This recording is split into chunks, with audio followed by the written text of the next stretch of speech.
வணக்கம், இது உங்கள் mohanelectronics. இன்றைக்கி நம்ம என்ன பார்க்க போகிறோம்னா videocon 21 டிவி ஊஃபர் மாடல். இதில் என்ன கம்ப்ளைண்ட் சொல்லியிருக்காங்க பார்த்தீங்கன்னா, டிவி ஸ்டாண்ட் பையில் இருக்குது, ஆனால் ஸ்டாண்ட் பை ரிலீஸ் ஆக மாட்டேங்குது அப்படின்னு சொல்லியிருக்காங்க. இது பார்த்தீங்கன்னா ஊஃபர் மாடல்னால இந்த மாதிரி எக்ஸ்ட்ரா ஒரு ஊஃபர் போர்டு கொடுத்துருப்பாங்க.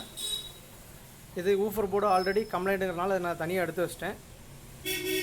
இப்போ நம்ம மெயின் போர்டு மட்டும் செக் பண்ணால் போதும். வாங்க இப்போ ஆன் பண்ணி பவர் சப்ளையில் என்ன வோல்ட் வருதுன்னு செக் பண்ணிக்கலாம். நம்ம பவர் ஆன் பண்ணிக்கலாம்.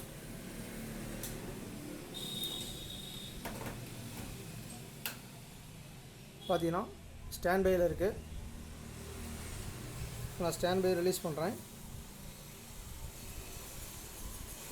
எந்த ஒரு ரியாக்ஷனுமே இல்லை. இப்போ நம்ம சப்ளை எப்படி வருதுன்னு செக் பண்ணலாம். First 110 volt.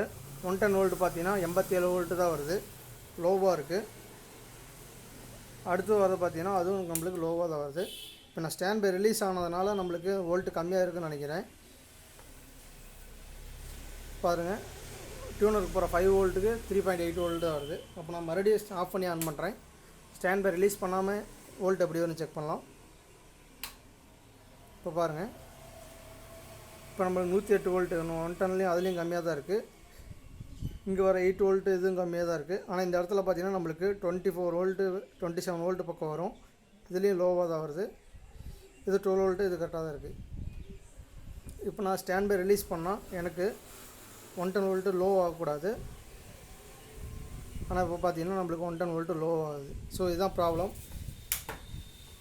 இப்போ நம்ம இதில் செக் பண்ண வேண்டியது பார்த்திங்கன்னா, இந்த 27 வோல்ட்டு போகிற லைனு எதாவது ஷார்ட் ஆச்சுன்னா தான் நம்மளுக்கு வோல்ட்டு லோவாகும். இந்த இடத்துல பார்த்தீங்கன்னா 8 வோல்ட்டு தான் வந்துச்சு. இந்த வோல்ட் எங்கே போகும்னு பார்த்தீங்கன்னா இந்த வெர்டிகல் ஐசிக்கு போகும். ஒவ்வொன்று பார்த்தீங்கன்னா எல்ஓடியிலேருந்தே கொடுத்துருப்பாங்க, டூயல் சப்ளை கொடுத்துருப்பாங்க, இல்லைன்னா 27 வோல்ட்டு எல்ஓடியிலேருந்து எடுத்துருப்பாங்க. ஆனால் இதில் பார்த்தீங்கன்னா பவர் சப்ளைலேருந்தே வரனால இது ஐசி எதாவது ஷார்ட் ஆச்சுன்னா நம்மளுக்கு இந்த வோல்ட்டு லோ ஆகும். இப்போ நம்ம இது ஐசி நல்லா இருக்கான்னு கண்டினியூட்டி செக் பண்ணிக்கலாம். இதில் பார்த்தீங்கன்னா மேலே 4 பின்னு கீழே 4 பின்னு இருக்கும். இதில் கீழே 3 மேலே 4 பின்னு கீழே 3 பின்னு இருக்கும். இதில் சென்டர் பின்னு கிரவுண்டு, மீதி 2 சப்ளை லைனு. இதில் தான் ஷார்ட் காமிச்சு தான் செக் பண்ணிக்கலாம். இப்போ நான் கிரவுண்டு இங்கேயே வச்சுக்கிறேன். இதில் பாருங்கள், சப்ளை லைன் நம்மளுக்கு டெட் ஷார்ட் காமிக்குது. இந்த பக்கம் ஓம்ஸ் வருது. இது ரெண்டுமே நம்மளுக்கு சப்ளை லைன் தான். இது டயோடு போட்டு போகிறனால இந்த பக்கம் நம்மளுக்கு ஓம்ஸ் தான் காமிக்குது. ஆனால் இது பார்த்திங்கன்னா டெட் ஷார்ட் வருது. ஸோ நம்மளுக்கு இந்த வெர்டிகல் ஐசி ப்ராப்ளம். இந்த வெர்டிகல் ஐசியை இப்போ சேஞ்ச் பண்ணி பார்த்துட்டு ஆன் பண்ணி பார்க்கலாம்.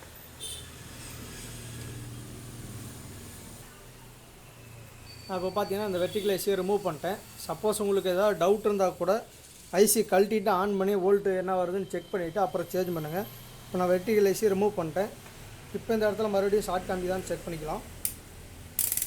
கண்டினியூட்டியில் வச்சு எனக்கு பார்த்தீங்கன்னா இந்த இடத்துல இப்போ ஷார்ட் காமிக்கல. இப்போ நான் ஆன் பண்ணி வோல்ட் எவ்வளோ வருதுன்னு செக் பண்ணிக்கலாம்.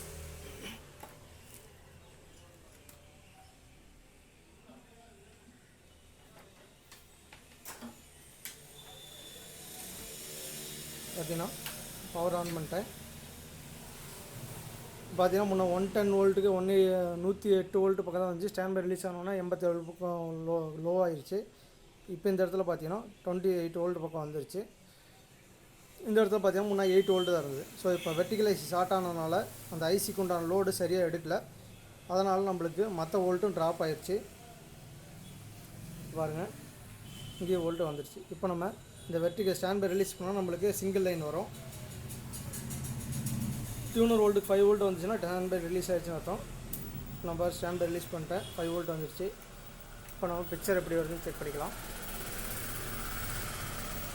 பார்த்தீங்கன்னா சிங்கிள் லைனில் இருக்குது. இப்போ நான் அந்த வெர்டிகல் ஐசி பூசி சேஞ்ச் பண்ணேன்னா எனக்கு வீடியோ கிளியராக வந்துடும். இந்த வெர்டிகல் ஐசி நம்பர் பார்த்தீங்கன்னா 9302A. Vertical IC number 9302A. இதுக்கு பதிலாக நம்ம 78040 கூட யூஸ் பண்ணிக்கலாம். 9302 இருந்தால் வாங்கி போடுங்க. அது கொஞ்சம் ஆம்பியர் அதிகமாக இருக்கும், நல்லாயிருக்கும். இப்போ நம்ம ஐசியை சேஞ்ச் பண்ணி பார்த்துட்டு மாற்றிட்டு ஆன் பண்ணி செக் பண்ணிக்கலாம். இப்போ நம்ம வெர்டிகல் ஐசியை சேஞ்ச் பண்ணியாச்சு. இந்த வெர்டிகல் ஐசியை சேஞ்ச் பண்ணிவிட்டு அப்படியே யூஸ் பண்ணிடலாமா அப்படின்னு கேட்டிங்கன்னா, அப்படியே ஆன் பண்ணுறதுக்கு முன்னாடி ஒரு சின்ன விஷயம் பார்த்தீங்கன்னா, இன்னும் ஒரு 3 ஸ்பேர்ஸ் எக்ஸ்ட்ரா சேஞ்ச் பண்ணுற மாதிரி வரும். அப்போ தான் நம்மளுக்கு மறுபடியும் இந்த வெர்டிகல் ஐசி ஃபால்ட்டு வராது. என்னென்னு பார்த்தீங்கன்னா, இப்போ நம்ம இந்த வெர்டிகல் ஐசி சேஞ்ச் பண்ணியாச்சு. அந்த வெர்டிகல் ஐசி பக்கத்தில் ஒரு 150 கெப்பாசிட்டர் கொடுத்துருப்பாங்க. அந்த 150 கெப்பாசிட்டி சேஞ்ச் பண்ணி விடுங்க. அப்புறம் பார்த்தீங்கன்னா, இந்த வெர்டிகல் ஐசி சப்ளை வந்தது பார்த்தீங்களா, அந்த இடத்துக்கு வர டயோடு எதனால் பார்த்தீங்கன்னா, அந்த லோடு சரியாக வோல்ட் எடுக்காதனால அந்த பவர் சப்ளை டயோடு பார்த்தீங்கன்னா நம்மளுக்கு ஹீட் ஆகி மெல்ட் ஆகிருக்கும். அந்த டயோடையும் சேஞ்ச் பண்ணி விடுங்க. அப்போ தான் வோல்ட்டு கரெக்டாக போகும், மறுபடியும் இந்த ஃபால்ட்டு வராமல் இருக்கும். அதே மாதிரி அது பக்கத்தில் இருக்க அந்த கெப்பாசிட்டர் 27 வோல்ட்டுக்கு வர கெப்பாசிட்டர், அந்த டயோடு ப்ளஸ் இங்கே 150 வர கெப்பாசிட்டர், இந்த 3ஐயும் மறுபடியும் சேஞ்ச் பண்ணி விட்டுருங்க. அப்போ தான் நம்மளுக்கு ரிட்டர்ன் ஃபால்ட் இல்லாமல் இருக்கும். இப்போ நம்ம ஆன் பண்ணி சப்ளை செக் பண்ணிட்டு படம் எப்படி வருதுன்னு பார்க்கலாம். இப்போ பார்த்தீங்கன்னா நான் ஆன் பண்ணிட்டேன். இப்போ நம்மளுக்கு 27 வோல்ட் வந்துருச்சு. இப்போ நான் ஸ்டாண்ட் பை ரிலீஸ் பண்ணியாச்சு. எந்த வோல்ட்டும் ட்ராப் ஆகலை, டியூனர் வோல்ட்டும் வந்துருச்சு 5 வோல்ட்டு. இப்போ நம்மளுக்கு பிக்சரும் வந்துருச்சு. இது அதோட டியூபுக்கு கரெக்டாக இருக்கும். எல்லார்ட்டையும் எதுவும் அட்ஜஸ்ட் பண்ண தேவையில்லை. நான் இங்கே அட்ஜஸ்ட் பண்ணிட்டேன்னா எனக்கு மறுபடியும் அங்கே போய் நான் மறுபடியும் அட்ஜஸ்ட் பண்ணுற மாதிரி வரும்.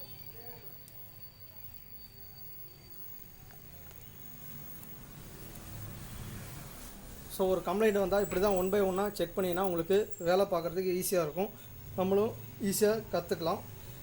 ஸோ இந்த தகவல் உங்களுக்கு பிடிச்சிருக்கு நினைக்கிறேன். மறக்காம நம்ம சேனலை சப்ஸ்கிரைப் பண்ணிட்டு பெல் பட்டனை கிளிக் பண்ணி ஆளுங்கிறதுல வச்சுக்கோங்க. அப்போ தான் நான் போகிற வீடியோ நோட்டிஃபிகேஷன் உங்களுக்கு உடனுக்குடன் கிடைக்கும். ஸோ இதே மாதிரி இன்னொரு வீடியோவில் சந்திப்போம். நன்றி, வணக்கம்.